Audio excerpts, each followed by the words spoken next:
ने उस घोड़ा को चोरी करके और कपिल मुनि के आश्रम में बांध दिया। जब 60,000 पुत्र पहुंच गए तो उन्होंने बुरा भला कहा।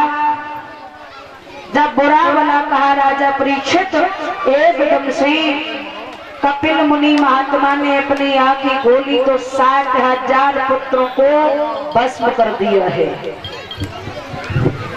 और जब 60,000 पुत्रों को भस्म कर दिया, दूसरी रानी थी जिसका नाम था केसरी। केसरी के पुत्र हुए महाराज अश्वमान। अश्वमान को पता चला तो कपिल मुनि के आश्रम में पहुंच गए। जवाब दिया कपिल मुनि ने, आप अपने भाइयों का उद्धार चाहते हो तो आप इस मातृभूमि पर गंगा को लेकर के आओ। अश्वमान ने बहुत मेहनत की मगर गंगा को लेकर के नहीं आया। अश्वमान के पुत्र हुए महाराज दिलीप। दिलीप के पुत्र हुए भागीरथ। इन भागीरथ ने बहुत गंगा मैया को मनाया है। अंत में गंगा मैया से भगवान विष्णु ने कहा है, गंगे अब तुम्हारा जाने का समय आ गया है। तो गंगा ने जवाब दिया, प्रभु मैं चली तो जाऊंगी लेकिन मुझे पापी जन मेरे अंदर स्नान करेंगे तो मुझे गंदी कर देंगे। तो भगवान ने कहा, पापी जन स्नान करेंगे तो गंदी हो जाओगी, और जब संत भगवान तुम्हारे अंदर स्नान करेंगे तो तुम साफ हो जाओगे। इस प्रकार से गंगा को भागीरथ साथ में लेकर के आए तो रास्ते में ऐरावत महाराज रास्ते में हिमालय पर्वत मिला है। हिमालय पर्वत को तोड़ा। ऐरावत हाथी ने, ऐरावत हाथी की शक्ति थी।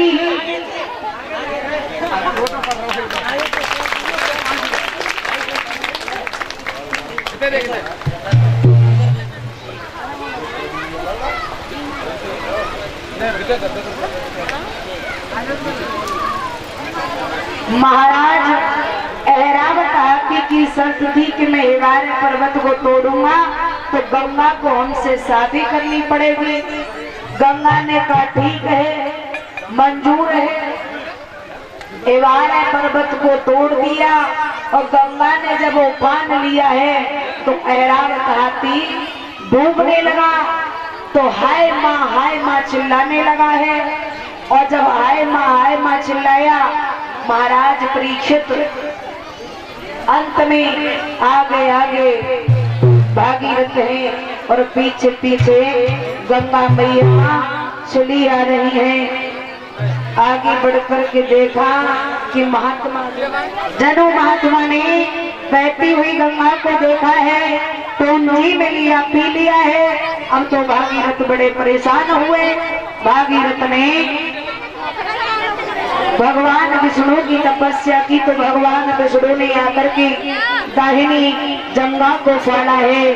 तो महाराज गंगा को निकाला और वही जंगा को फाड़ा तो महाराज निषाद राज का जन्म हुआ है, जिन्हें केवट कहते हैं, जिन्हें मल्हा कहते हैं। इस प्रकार से गंगा ने 60,000 पुत्रों का उद्धार किया। इस प्रकार से मातृभूमि पर ये गंगा का आना हुआ। ऐसे करके भागीरथ गंगा को लेकर के आए हैं।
इस प्रकार से मातृभूमि पर गंगा मैया आई। श्री सुखदेव जी बोले, हे राजन परिचंद भागीरथ के पुत्र हुए सुंददीप, सुंददीप के पुत्र हुए महाराज सुदास, सुदास के पुत्र हुए अस्मत, अस्मत के पुत्र हुए महाराज मूलक, मूलक के पुत्र हुए दशरथ। ये दूसरे वाले दशरथ थे और इन्हीं महाराज दशरथ के वंश में इडविड़े हुए, इडविड़े के पुत्र हुए महाराज खटवांग। इन्हीं खटवांग ने मात्र 2.5 घड़ी में परमपिता परमात्मा को प्राप्त किया था और इसी खटवांग के वंश में महाराज दीर्घवायु हुए।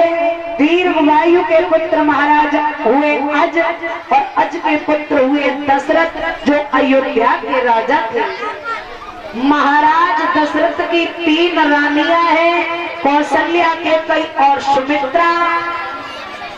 वैसे तो इन्हीं महाराज दशरथ की 743 रानियां बताई जाती। कितनी? 743। केवल 3 पटरानी है, कौशल्या, केकई और सुमित्रा। महाराज दशरथ के घर में सब कुछ है मगर एक संतान नहीं है और संतान पैदा नहीं हुई। और जब संतान पैदा नहीं है तो महाराज वशिष्ठ जी ने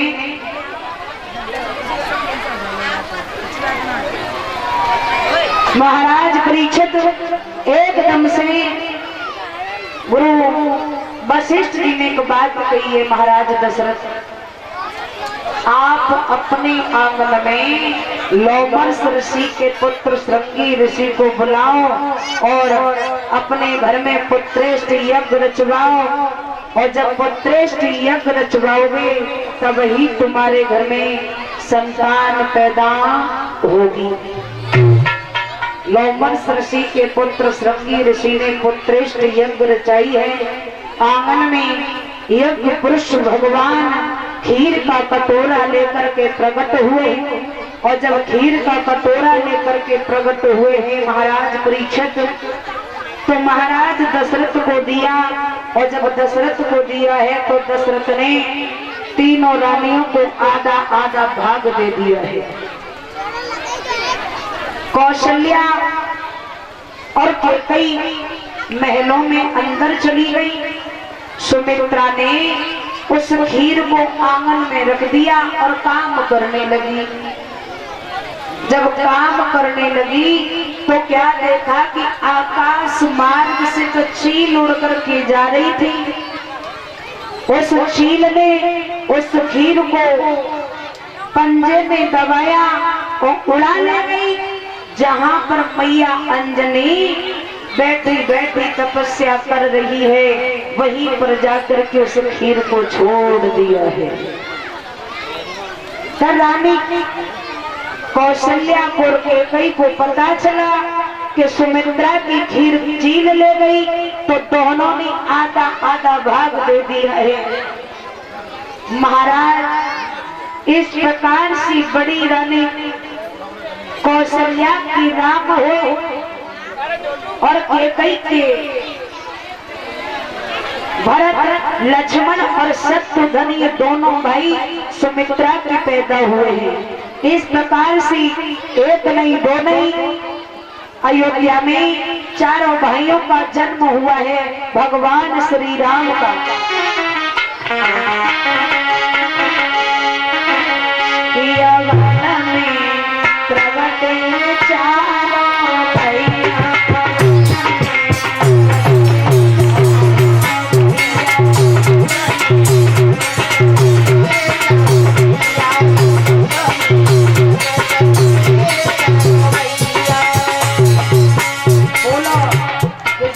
खुशी भगवान राम का जन्म हुआ है?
भगवान श्री राम का जन्म हुआ है। धीमे धीमे से भगवान श्री राम बड़े हुए और जब भगवान श्री राम बड़े हुए हैं, गुरु विश्वामित्र को पता चल गया कि भगवान का अवतार हुआ। महाराज दशरथ के दरवाजे पर आए हैं और जब दशरथ के दरवाजे पर आए तो महाराज दशरथ ने कहा, आइए, नमो नमो निरंजनम, नमस्कार गुरुदेवता, वंदनम सर्व साधवाय प्राणायाम पारमत, आइए, आपका सम्मान है। आप मेरे दरवाजे पर आए हो, आप क्या चाहते हो, आप जो भी मांगोगे आपको सब कुछ मिलेगा। एकदम से गुरु विश्वामित्र कहने लगी, राजन मैं तेरे दरवाजे पर आया हूँ, मैं कुछ लेने के लिए नहीं आया। बोले तो सुनो,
जवाब दिया मुझे कुछ नहीं चाहिए, अपने बड़े बेटा राम को दे दो। गुरु विश्वामित्र अपने साथ में लेकर भगवान श्री राम को आजमगढ़ में पहुंच गए हैं। राक्षसों का विनाश किया है और विश्वामित्र की यज्ञ को संपूर्ण करवाया। इधर जनक की बेटी सीता को साथ में भगवान श्री राम ने विवाह किया था। सीता को पुनः अयोध्या में लेकर के भगवान श्री राम आए। क्षमा करना क्योंकि समय नहीं है ना, तो हमें रामायण कहने में बहुत अच्छा लगता है, रामायण कहने में बहुत आनंद आता है। रामायण की तो कुछ बात ही अलग है, लेकिन समय नहीं है। सीता को महल में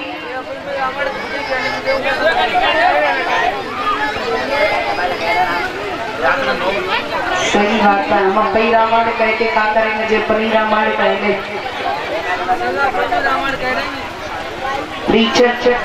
सीता मैया को महल में रख लिया है। कैकेयी ने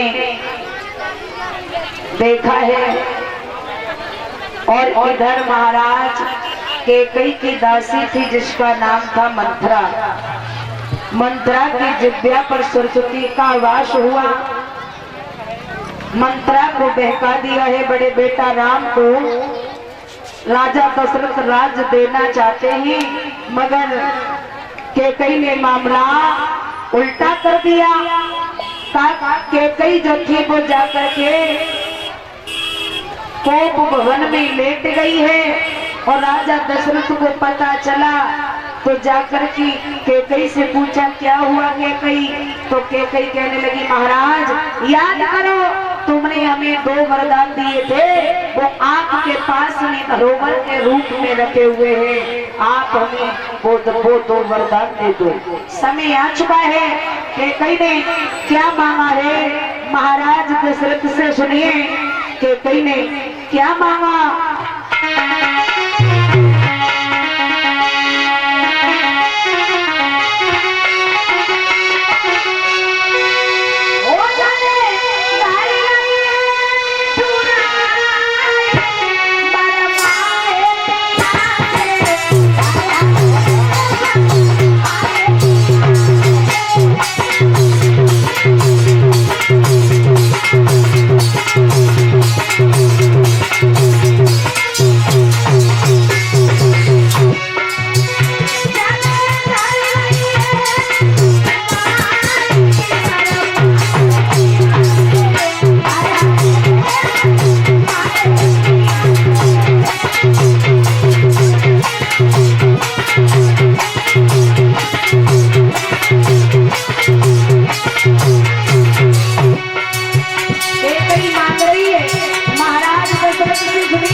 बोलिए स्वामी, क्या करना है तुम्हें?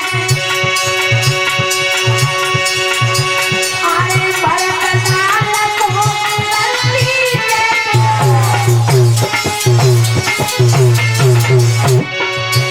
अरे राम लल्ला को मनोमाता हो सके मन में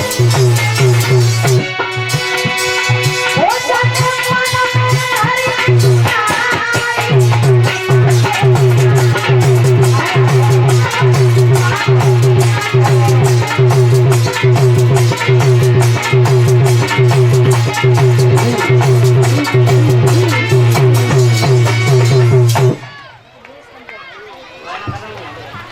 महाराज परीक्षित केकई ने वनवास मांग लिया राम के लिए।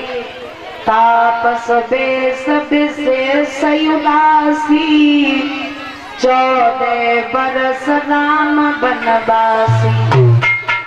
राम को पता चला कि मैया केकई ने मेरे लिए वनवास मांगा, अब मैं यहाँ नहीं रुकूंगा। भगवान राम बन के लिए चले गए हैं। जैसे ही वन में पहुंच गए, पंचवटी पर रहने लगे। रावण साधु का वेश बना करके आया और सीता का हरण करके ले गया है। जटायु ने बहुत रोका मगर नहीं रोक पाया, जटायु के दोनों पर काट दिए हैं। भगवान श्री राम लक्ष्मण ने सुग्रीव से मित्रता की है और आगे अपनी लीला को बढ़ाया। हनुमान जी से मित्रता हुई, हनुमान जी ने जाकर के सीता की खोज की। जब हनुमान जी सीता की खोज करने के लिए गए हैं तो पता चला कि अशोक वाटिका में लंका में मैया सीता बैठी है। लंका में पहुंच गए। सीता ने जाते समय अपनी मोदरी को उतार करके भगवान श्री राम के लिए दिया और कहा, हनुमान जी कहो जाकर कि मेरे स्वामी से कि सीता बहुत परेशान है, उन्हें आकर के और ले जाएं। तो भगवान श्री राम ने लंका पर चढ़ाई की। सबसे पहले दिन युद्ध हुआ तो रावण का पुत्र मेघनाथ युद्ध करने के लिए आया है। इधर से शेष अवतारी लखनलाल युद्ध करने के लिए गई। लखनलाल को मेघनाथ ने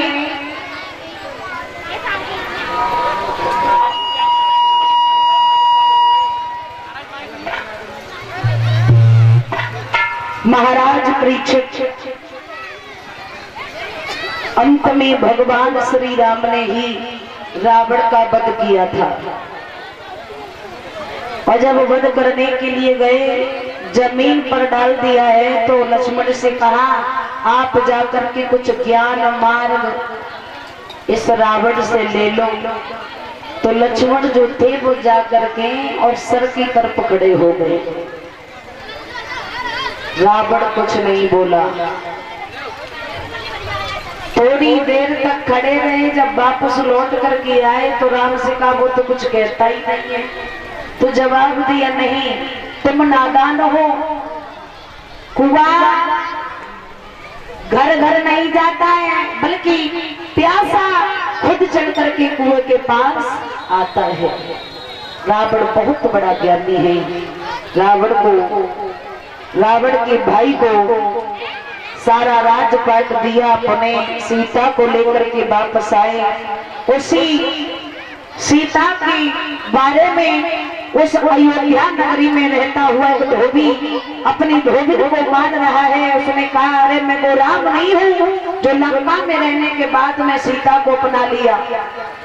भगवान श्री राम ने कहा, मैं इतनी समय मर्यादा में कुछ नहीं कह सकता हूँ। आने वाले समय में मैं तुझे अपने हाथ से बस ही मारूंगा। सुबह होते ही होते भगवान श्री राम ने सीता को वनवास भेज दिया है। बात समझ में नहीं आई कि भगवान श्री राम ने सीता को वनवास क्यों दिया। तो एक कवि बड़ी सुंदर सी कल्पना करता और बताया, भैया तो सब ही हमारे बुजुर्ग जरा ध्यान देकर के सुनेंगे कि देखो हम बिल्कुल नहीं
तोता बोला तू फिर पारी शिवराम धन को तोड़े सब राजाओं के मामा सीता से नाता जोड़े।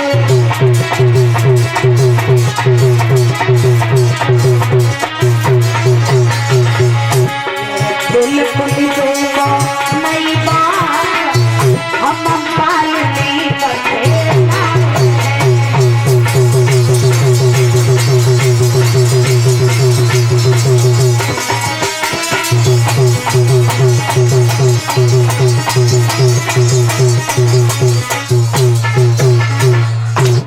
इस प्रकार से सीता मैया का वनवास हुआ। सीता को तोती का श्राप लगा है। श्री सुखदेव जी कहते हैं, हे राजन परीक्षित, अब हम तुम्हें बताते हैं कि भगवान श्री कृष्ण का जन्म कैसे हुआ। भगवान श्री कृष्ण का जन्म कैसे हुआ।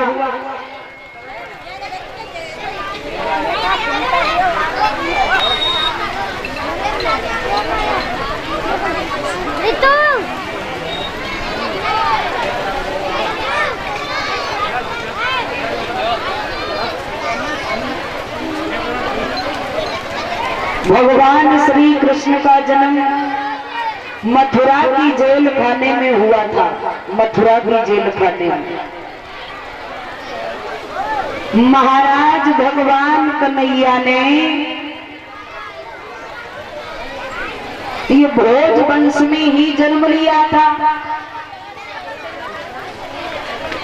भगवान कृष्ण ने मथुरा की जेल खाने में जन्म लिया। मथुरा के राजा सूरसेन भी हुए और उग्रसेन भी हुए।